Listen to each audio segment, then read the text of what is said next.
से पहले इन्हें पीएमओ से फोन आया था, लेकिन ट्रैफिक में फंसने पर गाड़ी से उतरकर इन्होंने दौड़ लगा दी। ट्रैफिक में फंसी गाड़ी तो उतरकर दौड़े रवनीत बिट्टू। तो ये बड़ी अपडेट है, जहां आज 7:15 बजे देश में तीसरी बार मोदी सरकार बनने जा रही है। शपथ लेने जा रहे हैं प्रधानमंत्री नरेंद्र मोदी। लेकिन शपथ ग्रहण से पहले जरा ये तस्वीर देखिए। ट्रैफिक में फंसने पर गाड़ी से उतरकर दौड़े रवनीत बिट्टू। देखिए जरा ये तस्वीरें आप।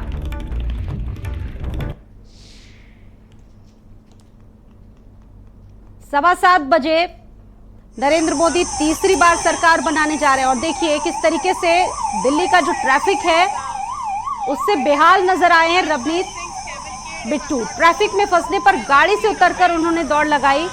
बता दें कि पीएमओ से इनको फोन आया था और जल्दबाजी इतनी थी पहुंचने की कि इनको दौड़ तक लगानी पड़ी। शपथ ग्रहण से पहले इनको पीएमओ से फोन आया था।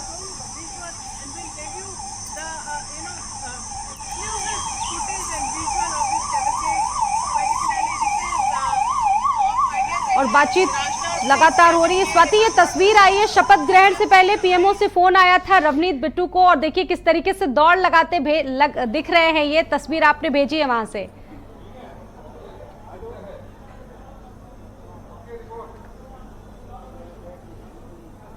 देखिए, खुशी ही उस वक्त अलग होती है जब फोन प्रधानमंत्री आवास से आ जाए कि आपको आना है। तो ये तो सबको पता था कि जिनके पास कॉल जाएगा वो मंत्री बनेंगे और इसी वजह से कल से ही इंतजार किया जा रहा था कि फोन आ रहा है या नहीं। इसका इंतजार लगातार किया जा रहा था। अलग अलग तस्वीरें आई, लेकिन जो बिट्टू की तस्वीर आई वो दिलचस्प है कि प्रधानमंत्री आवास पर 12 बजे पहुंचने का वक्त तय था और ये भी कहा जा सकता है कि 12 बजे जब आपको समय दिया गया है तो आप उससे पहले पहुंचेंगे। तमाम नेता पहुंच चुके थे लेकिन वो लेट हो चुके थे और यही वजह है कि वो दौड़ते भागते हुए प्रधानमंत्री आवास पहुंचे, लेकिन सही समय पर जो है वो पहुंच चुके थे। और खुशी उस वक्त की अलग होती है।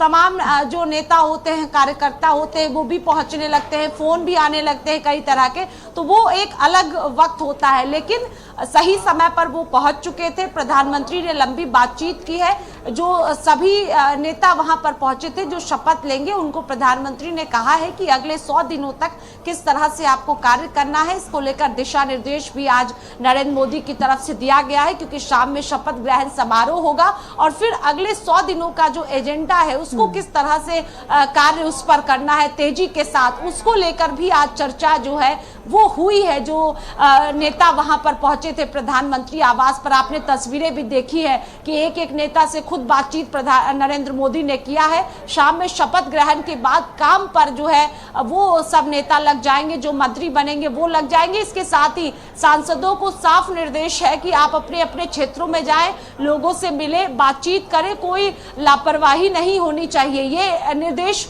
दिया गया है। यानी जो नतीजे आए हैं उससे कहीं ना कहीं बीजेपी अब एक्टिव मोड में आने वाले दिनों में दिखने जा रही है, क्योंकि उत्तर प्रदेश में भी 27 में विधानसभा चुनाव होंगे, दिल्ली में 25 में विधानसभा का चुनाव होना है, बिहार में विधानसभा का चुनाव होना है, हरियाणा में विधानसभा का चुनाव होना है। तो ऐसे में अब जो है ऐसे में बीजेपी को अपनी परफॉर्मेंस बेटर बनाए रखने की बड़ी चुनौती होगी। एक तरफ 3.0 मंत्रिमंडल लगातार बनने जा रहा है मोदी सरकार का और उससे पहले देखिए राजनीतिक जो कवायद है वो शुरू हो चुकी है और साथ ही साथ 7 से 8 इस बार उत्तर प्रदेश में मंत्रियों की संख्या रह सकती है।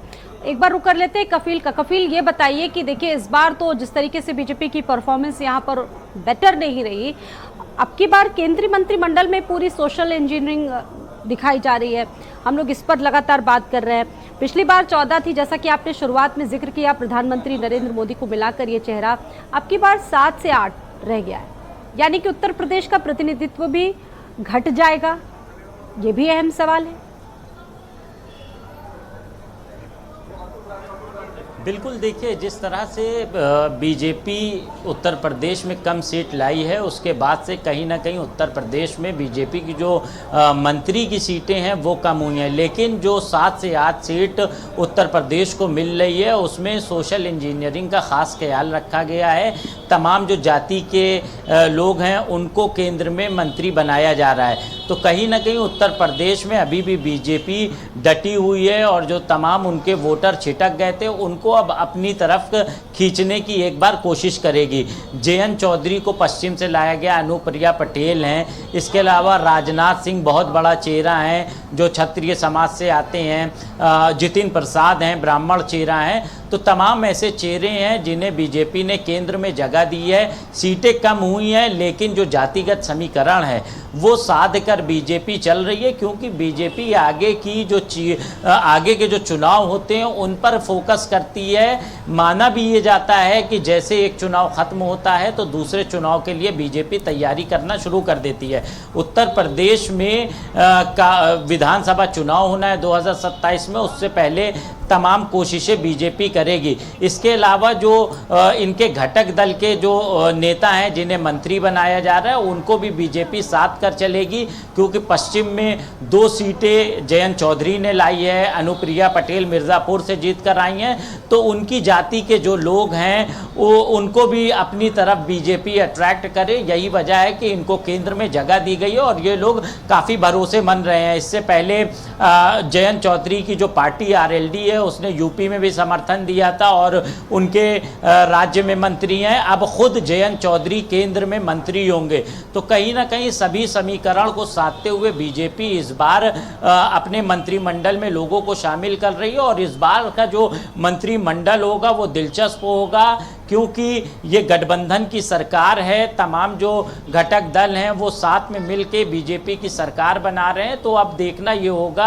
आज शपथ लेने के बाद जो 100 दिन का नरेंद्र मोदी ने टारगेट रखा है वो किस तरह से उसको पूरा किया जाता है और आगे की सरकार कैसी चलती है, क्योंकि इससे पहले हमेशा बीजेपी को पूर्ण बहुमत मिला है। पिछले 10 साल से लगातार बीजेपी पूर्ण बहुमत से सरकार बना रही थी, लेकिन इस बार एनडीए गठबंधन के साथ ये सरकार बन रही है और तमाम जातिगत समीकरण को साधते हुए तमाम लोगों को मंत्रिमंडल में जगह दी जा रही है। बिल्कुल, सहयोगियों को साधना बहुत महत्वपूर्ण होगा बीजेपी के लिए। और जैसा कि कपिल बता रहे, केपी मलिक जी, देखिए एक सवाल जो आप शुरुआत से उठाते रहे, क्योंकि इस बार सरकार बैसाखी पर चल रही है, सहयोगी दलों की बातें मानना और बखूबी जिस तरीके से मुद्दे हो, चाहे मुस्लिम रिजर्वेशन का मुद्दा हो, टीडीपी समेत तमाम पार्टियों ने उठाया, साथ ही साथ जातीय जनगणना ऐसा मुद्दा था जिसको लेकर जेडीयू इसके पक्ष में थी।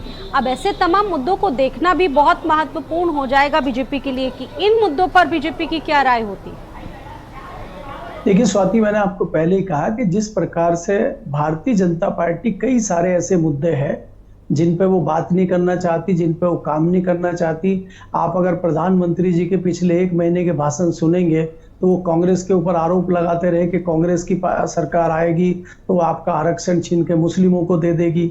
और यहाँ पे ऑलरेडी अपने मैनिफेस्टो में टीडीपी ने रखा है यही मुद्दा कि मुस्लिमों को हम क्या क्या सुविधाएं देंगे। इसके अलावा बिहार में भी बहुतायत में मुस्लिम समाज जो है नीतीश कुमार को वोट देता, तो नीतीश कुमार के एजेंडे में भी ये है कि हमें मुस्लिम समाज को क्या क्या देना है। तो ऐसे में प्रधानमंत्री जी के लिए मुश्किल हो जाएगा इन सारी चीजों को किस प्रकार से वो बनाएंगे, किस प्रकार से सहमति होगी आपस में, इसमें बड़ी दिक्कतें पेश आएंगी आने वाले समय में। और सबसे बड़ी चुनौती जो मुझे दिखाई दे रही है भारतीय जनता पार्टी के लिए, अभी जो तुरंत चुनाव होने हैं, महाराष्ट्र में तुरंत चुनाव होने, हरियाणा में, और दोनों जगह भारतीय जनता पार्टी की जिस प्रकार से हार हुई है, वहां पे मुझे लगता है कि हरियाणा में और महाराष्ट्र में बहुत नुकसान भारतीय जनता पार्टी को आने वाले समय में होगा, क्योंकि खट्टर 10 साल से मुख्यमंत्री रहने के बाद भी हरियाणा को कोई बहुत मजबूत स्थिति में नहीं लेके आ सके। और उसके बाद आप उनको सेंटर में लेके आ रहे हैं, तो उससे क्या संदेश हरियाणा में जाएगा? मुझे नहीं लगता कि उनके आने से कोई बहुत बढ़िया संदेश आएगा, क्योंकि वहां पर कई सारी दूसरी जातियों का बाहुल्य है, खासकर वहां जाट नेतृत्व होना जरूरी था। और अगर आपको जाट को नेतृत्व हरियाणा में नहीं दे रहे हैं तो इससे कम से कम एक नेगेटिव मुझे लग रहा है भारतीय जनता पार्टी का मैसेज हरियाणा को जाएगा। इसके अलावा फिर आप उत्तर प्रदेश की बात करते हैं, उत्तर प्रदेश में जातियों को साधने की एक कोशिश पर है। अब जितेंद्र प्रसाद के आने से क्या पूरा पंकज चौधरी का नाम ले लीजिए, केपी मलिक जी, पंकज चौधरी की बात कर लीजिए, एसपी बघेल की बात कर लीजिए जिसका आप जिक्र कर रहे हैं, जितेंद्र प्रसाद, इनको मंत्रिमंडल में लाने से कितना फायदा बीजेपी को मिलता है, ये देखने वाली बात होगी। केपी जी जी, मैं वही कह रहा हूं कि जितेंद्र प्रसाद के आने से क्या ब्राह्मण समाज के लोग जो कहीं ना कहीं भारतीय जनता पार्टी से विमुख थे, क्या वो वापस आ जाएंगे? क्या वो बघेल के आने से सारे जो दूसरे लोग हैं वो वापस आ जाएंगे? क्या जो कुर्मी से छोड़ के चला गया था भारतीय जनता पार्टी को, वो वापस आ जाएगा? क्या ठाकुर जो खुलेआम चुनौती भारतीय जनता पार्टी को दे रहे थे वो वापस आ जाएंगे? तो ये भारतीय जनता पार्टी के लिए बहुत बड़ी चुनौती है। और जिस प्रकार का जो भीतरवाद भारतीय जनता पार्टी में चल रहा है, दिल्ली और लखनऊ के बीच में जो तल्खी है, बाबा के बीच में, अमित शाह के बीच में, मोदी के बीच में जो तल्खी है, क्या वो कहीं कम हो पाएगी? अगर वो कम नहीं हो पाती है और वो मामला ठीक नहीं होता है तो उत्तर प्रदेश में भी आप आने वाले विधानसभा चुनाव में बड़ा नुकसान देखेंगे।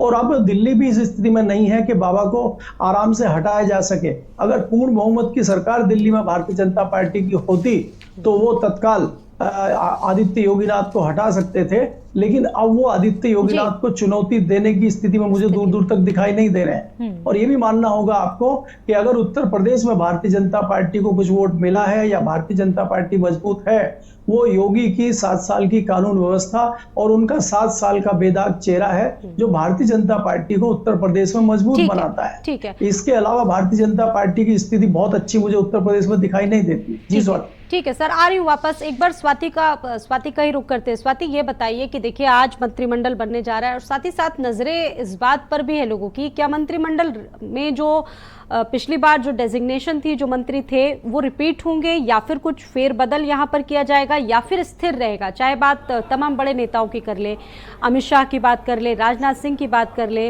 नितिन गडकरी की बात कर ले, लोगों के जहन में है क्या इनको यही मंत्रालय मिलेगा या कुछ बदलाव होगा?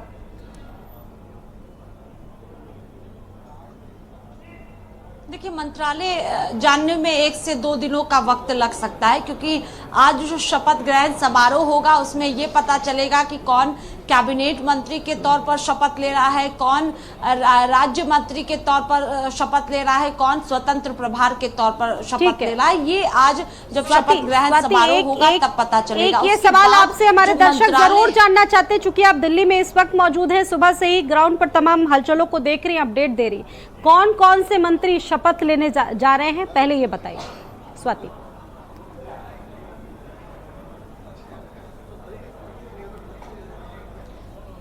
देखिए, आज जो शपथ लेंगे, नरेंद्र मोदी प्रधानमंत्री के तौर पर शपथ लेंगे। इसके अलावा अगर हम बात करें तो राजनाथ सिंह शपथ लेंगे, इसके साथ ही नितिन गडकरी शपथ लेंगे, अमित शाह शपथ लेंगे, जेपी नड्डा भी शपथ ले सकते हैं, ये कहा जा सकता है, क्योंकि राष्ट्रीय अध्यक्ष और हिमाचल प्रदेश से हैं, तो ऐसे में जो है वो अनुराग ठाकुर को नहीं बुलाया गया था प्रधानमंत्री आवास पर, तो संभव है कि जेपी नड्डा भी शपथ ले। इसके अलावा अश्वनी वैष्णव का नाम है, एक एक नाम आपको बता रहे हैं और अपने दर्शकों को खास तौर पर। पीयूष गोयल का नाम शामिल है, भूपेंद्र यादव का नाम है। इसके अलावा अगर हम कहें तो सुरेश गोपी केरल से हैं, उनका भी नाम शामिल है, वो भी शपथ लेंगे। उत्तर प्रदेश से देखिए, खास तौर पर जो अपने दर्शक हैं उनको अगर उत्तर प्रदेश की बात करें तो राजनाथ सिंह उत्तर प्रदेश के लिहाज से शपथ लेंगे, एसपी सिंह बघेल शपथ लेंगे, बीएल वर्मा शपथ लेंगे, और अगर हम बात करें तो कमलेश पासवान शपथ लेंगे, जितिन प्रसाद शपथ लेंगे, अनुप्रिया पटेल शपथ लेंगी, जयंत चौधरी आज शपथ लेंगे। ये वो तमाम नाम है जो शपथ लेंगे। शांतनु ठाकुर पश्चिम बंगाल से हैं, चुनाव जीत कर आए हैं, वो भी शपथ लेंगे। इसके अलावा ज्योतिरादित्य सिंधिया की बात करें तो वो भी प्रधानमंत्री आवास पहुंचे थे, वो भी शपथ लेंगे। और प्रहलाद जोशी की बात करें हम तो वो भी शपथ लेंगे। कृष्णपाल गुर्जर की बात करते हैं तो ये भी शपथ लेंगे। प्रधानमंत्री आवास पर ये तमाम नेता पहुंचे हुए थे। कमलेश पासवान का नाम हमने इससे पहले भी कहा, उत्तर प्रदेश से। मनोहर लाल का नाम है जो आज शपथ लेंगे। इसके अलावा जो है किरण रिजिजू भी प्रधानमंत्री आवास पर पहुंचे हुए थे, तो वो भी आज शपथ लेंगे। तो ये तमाम नाम है। पीयूष गोयल की बात करें हम, मनसुख मांडविया की बात करें हम, ये नाम है जो आज शपथ लेने जा रहे हैं और तैयारियां जो है वो शुरू हो चुकी है। और कहा जाए तो अब ज्यादा वक्त नहीं बचा है। देश में तीसरी बार नरेंद्र मोदी के तौर पर प्रधानमंत्री शपथ लेने जा रहे हैं। इसके अलावा अगर हम टीडीपी की बात करते हैं तो के राम मोहन है जो आज शपथ लेंगे। तो ये तमाम चेहरे हैं जो आज शपथ लेंगे। सबसे पहले नरेंद्र मोदी शपथ लेंगे और उसके बाद ये जो तमाम चेहरे हैं वो आज शपथ लेने जा रहे हैं। भागीरथ चौधरी का नाम है। और अगर हम बात करें तो धर्मेंद्र प्रधान उड़ीसा से हैं, चुनाव जीत कर आए हैं, उनका भी नाम शामिल है, वो भी प्रधानमंत्री आवास पर पहुंचे थे। सुकांत मजूमदार का भी नाम है, पश्चिम बंगाल बीजेपी अध्यक्ष हैं और वो भी प्रधानमंत्री आवास पर पहुंचे हुए थे। जो अलग अलग तस्वीरें आई है उसमें हम सब ने देखा है और वहीं पर प्रधानमंत्री आवास के बाहर ही मौजूद थे तो देखा है। जीतन राम मांझी बिहार से जो है वो पहुंचे हुए थे, सहयोगी पार्टी है भारतीय जनता पार्टी के, तो वो भी आज शपथ लेंगे। चिराग पासवान शपथ लेने जा रहे हैं, रामनाथ ठाकुर शपथ लेने जा रहे हैं, वो तमाम नाम है बिहार के जो आज शपथ लेंगे। इसके अलावा रामदास अठावले को भी देखिए वो भी शपथ लेने जा रहे हैं। और अगर हम बात करें तो प्रताप राव जाधव है जो शपथ लेंगे आज। हर्ष मल्होत्रा, दिल्ली से कई नाम चल रहे थे, ये भी समझना होगा।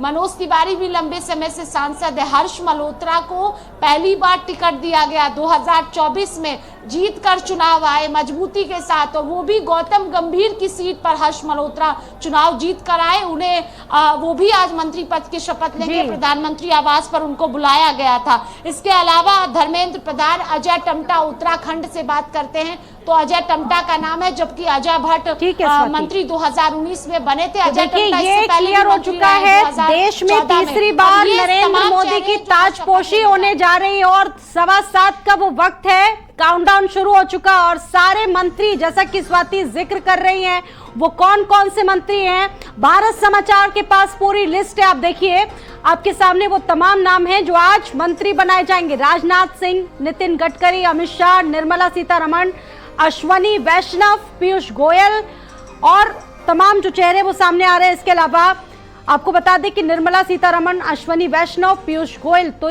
64 मंत्री बनाए जा रहे हैं। राजनाथ सिंह के अलावा नितिन गडकरी, अमित शाह और साथ ही साथ जैसा कि हमारी सहयोगी बता रही हैं पंकज चौधरी, और क्या क्या नाम है वो आपके सामने। अनुप्रिया पटेल का भी मंत्रिमंडल में आना लगभग तय है। और जैसा कि स्वाति बता रही थी, दिल्ली से जो जानकारी आ रही है, कमलेश पासवान जो बांसगांव से सांसद हैं, उनको भी दलित चेहरे के रूप में एक बड़ा प्रतिनिधित्व मिल सकता है, उनको मिल सकता है। बीएल वर्मा को मंत्री बनाया जा रहा है, स्वाति वहां से बता रही है। कुल 64 मंत्री बनाए जा रहे हैं इस बार मोदी मंत्रिमंडल में।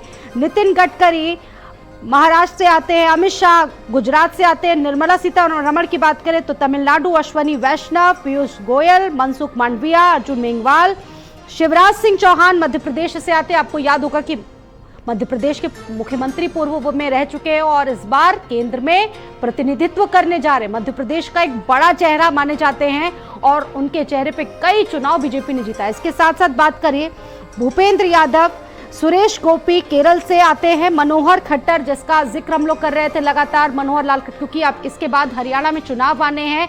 हरियाणा में मनोहर लाल खट्टर को मंत्रिमंडल पद पर बैठाया जा सकता है। और साथ ही साथ किरण रिजिजू और राव इंद्रजीत हरियाणा से आते हैं, जितेंद्र सिंह जेके, कमलजीत सहरावत दिल्ली से और जी किशन रेड्डी तेलंगाना से, हरदीप पुरी पंजाब से, गिरिराज सिंह बिहार से, नित्यानंद बिहार से है। देखिए तमाम चेहरे जिनका जिक्र हम लोग लगातार कर रहे हैं। बंदी संजय कुमार तेलंगाना से, सावित्री ठाकुर उत्तर प्रदेश, बीएल वर्मा उत्तर प्रदेश जिनका जिक्र इस ग्राफिक्स के जरिए भी हो रहा है। अन्नपूर्णा देवी झारखंड से आती है, यहाँ से सांसद चुनी गई है। रवनीत सिंह बिट्टू जो आपने देखा अभी कुछ देर पहले तस्वीर में किस तरीके से जल्दबाजी में ट्रैफिक में फंस गए, पैदल चलना उनको ज्यादा सही लगा। और साथ ही साथ शोभा करंजले कर्नाटक से, हर्ष मल्होत्रा दिल्ली से, आपको याद होगा इस सीट पर पहले गौतम गंभीर थे लेकिन इस बार हर्ष मल्होत्रा को बीजेपी ने टिकट दिया और वहां से वो चुनाव जीते, वो प्रतिनिधित्व करेंगे दिल्ली का। और साथ ही साथ भागीरथ चौधरी, सीआर पाटिल गुजरात से, अजय टम्टा यूकेडी यानी कि उत्तराखंड से आते हैं, धर्मेंद्र प्रधान उड़ीसा, गजेंद्र सिंह शेखावत, एस जयशंकर, शांतनु ठाकुर पश्चिम बंगाल, ज्योतिरादित्य सिंधिया और श्रीपद नायक गोवा, प्रहलाद जोशी कर्नाटक, कृष्णपाल गुर्जर राजस्थान, सुकांत मजूमदार बंगाल से, कमलेश पासवान दलित चेहरा है, उनको भी इस मंत्रिमंडल में जगह मिलने जा रही है। साथ ही साथ कमलेश पासवान का जिक्र कर लिया। L Murugan Joel Oram Odisha से आते हैं, वीरेंद्र कुमार, एसपी सिंह बघेल उत्तर प्रदेश से, वी सोमन्ना कर्नाटक से आते हैं और साथ ही साथ जॉर्ज कुरियन केरल से, संजय सेठ झारखंड, सतीश दुबे, राजभूषण निषाद बिहार से और दुर्गा दास उइके। ये 53 नाम हैं जो आपको भारत समाचार पर लगातार बताए जा रहे हैं। और देखिए इसी के साथ तीसरी बार देश में एक बार फिर से नरेंद्र मोदी की ताजपोशी होने जा रही है। नरेंद्र मोदी तीसरी बार सरकार बनाए जा रहे हैं और पूरे देश में तमाम जातिगत समीकरणों पर पूरा फोकस है। खासतौर से आपने देखा कि जिस तरीके से बीजेपी को उत्तर प्रदेश में एक बड़ी शिकस्त का सामना करना पड़ा, वो 53 मंत्री कौन कौन से होंगे वो आपको लगातार भारत समाचार बता रहा है। बातचीत लगातार हम कर रहे हैं। हमारे साथ वरिष्ठ पैनल मौजूद है, केपी मलिक जी भी हमारे साथ मौजूद है। केपी मलिक जी, भारत समाचार वो 53 नाम बता रहा है, वो 53 चेहरे बता रहा है कि कौन कौन मंत्रिमंडल में इस बार बनने जा रहे हैं। सभी राज्यों का प्रतिनिधित्व कर रहे हैं। उत्तराखंड की बात करें, उत्तर प्रदेश का पड़ोसी राज्य है, यहाँ से अजय टम्टा को भी प्रतिनिधित्व मिलने जा रहा है। किस तरीके से आप देख रहे हैं? उत्तराखंड की भी 5 सीटें बीजेपी के खाते में चली गई है इस बार, दिल्ली की 7 सीटें। देखिए स्वाति, अगर आप देखें कि जिस प्रकार से दिल्ली की 7 सीटें हैं, उत्तराखंड की 5 सीटें हैं, भारतीय जनता पार्टी जीतने में कामयाब रही है। जबकि माना जा रहा था कि केजरीवाल के जेल जाने से दिल्ली की जनता थोड़ी सिंपैथी रखते हुए भारतीय जनता पार्टी के विमुख हो सकती है, भारतीय जनता पार्टी को यहाँ नुकसान हो सकता है। लेकिन मुझे लगता है कि विपक्ष ने उस प्रकार की रणनीति यहाँ नहीं बनाई, अच्छे लोगों को टिकट यहाँ नहीं दे पाया विपक्ष, और इसीलिए विपक्ष को यहाँ हार का सामना देखना पड़ा है। तो भारतीय जनता पार्टी को इन दोनों राज्यों को भी दिमाग में रखते हुए मंत्री बनाने की बात है। दिल्ली से 2 लोग मंत्री बनाए जा रहे हैं, क्योंकि दिल्ली में भी अभी अगले साल चुनाव है। तो इस मद्देनजर भारतीय जनता पार्टी इस चीज को दिमाग में रखते हुए दिल्ली से 2 प्रतिनिधित्व कर रही है। तो उसको लगता है कि अगले चुनाव में उसके लिए काम आएगा। उत्तराखंड की बात अगर आप करें, उत्तराखंड में भारतीय जनता पार्टी की लगातार सरकार है और तीसरी सरकार भी वहां बने, इसका प्रयास भी भारतीय जनता पार्टी करेगी। इसीलिए लेकिन सबसे ज्यादा नजरें केपी मलिक जी, मुख्यमंत्री नीतीश कुमार बिहार के और टीडीपी के जो लीडर हैं चंद्रबाबू नायडू पर हैं, क्योंकि ये 2 चेहरे हैं जो पूरी तरह से किंग मेकर बनकर साबित हुए इस चुनाव में। इनकी भूमिका को आप किस तरीके से देख रहे हैं? क्या आंकलन रहेगा? देखिए स्वाति, अगर आप बात करें, वो एक डिफरेंट बात होगी भारतीय जनता पार्टी के अलावा, जो मैंने आपको शुरू में ही कहा था कि ये सरकार को चलाना इस प्रकार से मोदी के लिए बहुत बड़ी चुनौती होगी। और मोदी जी को इस बार कांटों का ताज मिला है, क्योंकि बहुत ही शूर नेता हैं दोनों, बहुत ही मजे हुए खिलाड़ी हैं अपने अपने क्षेत्र के, चाहे वो नीतीश कुमार हो चाहे चंद्रबाबू नायडू हो। अगर आप चंद्रबाबू नायडू की बात करते हैं तो आंध्र प्रदेश का दिवाला निकल चुका है। आंध्र प्रदेश की हालत बहुत खस्ता है, फाइनेंशियली वहां बहुत प्रॉब्लम है। तो सबसे पहले उनकी प्रायोरिटी होगी कि एक मोटा पैकेज आंध्र प्रदेश को केंद्र सरकार की तरफ से मिले, और उसके बाद जो दूसरी उनकी प्रायोरिटी है, उनके ऊपर जिस प्रकार से ईडी और सीबीआई के केस हैं, तत्काल उनका पटापेक्ष किया जाए, उन केसों को खत्म किया जाए, वो उनकी प्रायोरिटी रहेगी। और उसके बाद उनकी डिमांड बढ़नी शुरू होगी, और मुझे नहीं लगता कि वो बहुत लंबे समय तक मोदी के साथ मिलकर सरकार में बने रहेंगे, क्योंकि वो खुद आंध्र प्रदेश के मुख्यमंत्री होंगे। इसके बाद अगर आप बात करते हैं नीतीश कुमार की, जिस प्रकार के नीतीश कुमार के एजेंडे हैं, चाहे वो जातीय जनगणना की बात हो, चाहे वो अपनी दूसरी बात हो, उनको इंडिया गठबंधन की तरफ से पहले ही प्रधानमंत्री बनने का ऑफर है। तो नीतीश कुमार को इसमें कोई दिक्कत नहीं आएगी, वो 1 मिनट में पलट जाएंगे। जाहिर सी बात है, अभी तो केपी मलिक जी, अभी उनके जो बयान सुने जा रहे हैं, अभी तो लग रहा है सब कुछ बड़ा बैलेंसिंग है, बड़ा सामंजस्य के साथ चलेगा, सभी नेता कदम ताल मिलाएंगे। अभी अगर तमाम नेताओं की बात सुने, खुद उस दिन आपने सुना होगा जिस दिन तमाम चीजें हुई, नीतीश कुमार को भी आपने सुना, और उनका बॉडी लैंग्वेज बता रहा था कि अभी फिलहाल वो कुछ ऐसा फैसला नहीं करने जा रहे हैं, अभी सारी चीजें पक्ष में हैं। देखिए स्वाति, आपको ये देखना होगा कि नीतीश कुमार का पिछला जो इतिहास है कुछ सालों का, वो बहुत जल्दी जल्दी पलटी मारते हैं। और वो आपने देखा होगा कि उन्होंने कहा था कि मैं मर जाऊंगा लेकिन भारतीय जनता पार्टी के साथ नहीं जाऊंगा, और उसके कुछ दिन के बाद ही कहा था कि अमित शाह का बयान आया था, और अमित शाह ने कहा था कि नीतीश कुमार के लिए हमेशा हमेशा के लिए भारतीय जनता पार्टी के दरवाजे बंद हैं। तो राजनीति में कुछ इस तरह के जुमले और इस तरह की बातें होती हैं कि वो तुरंत पलट जाते हैं, उसका कोई महत्व नहीं होता। मैं नीतीश कुमार को पिछले 35 सालों से जानता हूं कि उनका जिस प्रकार का राजनीतिक हितों को साधने के लिए, अपने स्वार्थों को साधने के लिए वो किसी भी दल में जा सकते हैं, कोई भी समझौता कर सकते हैं। अगर आप देखेंगे लालू यादव में उन्होंने बहुत अच्छी टाई अप थी, लेकिन एक स्थिति ये आ गई थी कि पार्टी टूट गई थी और लालू यादव ने अलग से अपनी पार्टी बनाई थी और इनका जेडीयू रह गया था। तो ये बहुत सारी चीजें हैं, और वो बाद में वाजपेयी जी की सरकार में नीतीश कुमार चले गए थे, लालू यादव नहीं गए थे, भले ही पार्टी टूट जाए। तो ये इस तरह का निर्णय भी ले लेते हैं कई बार। और आपने देखा होगा पिछले दिनों विधानसभा चुनाव के बाद जिस प्रकार से इन्होंने लालू यादव और तेजस्वी यादव को उप मुख्यमंत्री बनाया, तेजस्वी यादव के साथ रहे और लोकसभा चुनाव से चंद दिन पहले ये भारतीय जनता पार्टी के साथ टाई अप करके एनडीए में आ गए। तो कहीं ना कहीं ये एक इनकी रणनीति का हिस्सा है। इनकी रणनीति रहती है कि अपनी राजनीति को चमकाने के लिए, अपने आप को सत्ता में मजबूत बनाए रखने के लिए जो पैंतरे हैं वो ये पैंतरेबाजी करते रहते हैं। इसके अलावा आप चंद्रबाबू नायडू की बात करें तो वाजपेयी की जो एनडीए की गवर्नमेंट थी उसमें बड़ी मजबूत स्थिति में चंद्रबाबू नायडू रहे हैं और उनकी डिमांड बहुत हाई रहती है, मैं जानता हूं, क्योंकि उस दौरान संसदीय कार्य मंत्री प्रमोद महाजन होते थे और वही ये सारी चीजें देखते थे। और उसके बावजूद इन्होंने गठबंधन तोड़ दिया था एनडीए से। जब ये बाहर हुए थे तो हम लोगों ने पार्लियामेंट में प्रमोद महाजन से पूछा था तो उन्होंने ये कहा था कि इनकी डिमांड इतनी बढ़ गई थी जो भारतीय जनता पार्टी और सरकार के लिए पूरी करनी वाजिब नहीं थी। ये ट्रैक रिकॉर्ड रहा है। अनुभव बताते हैं कि पिछली बार हुआ क्या है और इस बार कितना सामंजस्य बन पाता है इस एनडीए में। अब सवाल ये है, अगर उत्तर प्रदेश की हम बात करें, उत्तर प्रदेश में कहते हैं जीते तो सब कुछ जीते, हारे तो सब कुछ हारे। 62 से 33 सीटों पर सिमटना बीजेपी के लिए कितनी बड़ी निराशा वाली बात है, किस तरीके से इसको देखा जाए। हालांकि आंकलन होगा, लेकिन आज फिलहाल यहाँ पर केंद्रीय मंत्रिमंडल जो होने जा रहा है उसमें पूरी तरीके से सोशल इंजीनियरिंग का जो फॉर्मूला है वो अख्तियार होने जा रहा है। क्षेत्रीय बैलेंस को साधना होगा, इलाकाई बैलेंस को साधना होगा, यानी कि हर एक चीज पर पूरा फोकस करना होगा बीजेपी को, तभी जो राज्य आने जा रहे जहां पर चुनाव होगा वहां पर बीजेपी को सफलता मिलेगी। इसको किस तरीके से देख रहे हैं सर आप? साथियों में सबसे पहले ये देखना होगा कि इतनी बड़ी हार भारतीय जनता पार्टी उत्तर प्रदेश में क्यों हुई, इसका आकलन करना बहुत जरूरी है। भारतीय जनता पार्टी की दिल्ली और उत्तर प्रदेश के मुख्यमंत्री जो लखनऊ में है, लखनऊ और दिल्ली की जो दूरी कहीं ना कहीं बनी हुई थी और जो एक मतभेद आपस में चल रहे थे, उसका नुकसान भारतीय जनता पार्टी को उत्तर प्रदेश में भुगतना पड़ा। जिस प्रकार से एक तल्खी अमित शाह और योगी जी के बीच में थी, उसका नुकसान भारतीय जनता पार्टी को उत्तर प्रदेश में उठाना पड़ा। हमारे सूत्र बताते हैं और हमारी जो जानकारी है उसमें यह था कि 70 सीटों पर भारतीय जनता पार्टी को उत्तर प्रदेश में लड़ना था। मलिक जी, आपके पास मैं वापस लौटूंगी। देखिए, नरेंद्र मोदी की तीसरी बार ताजपोशी होने जा रही है और तमाम चीजें, और उत्तर प्रदेश में जातिगत समीकरणों पर पूरा फोकस बीजेपी का रहने जा रहा है। फिलहाल तमाम तस्वीरों पर नजरें लगातार बनी रहेंगी। वक्त हो गया है एक छोटे से ब्रेक का, जल्द लौटेंगे।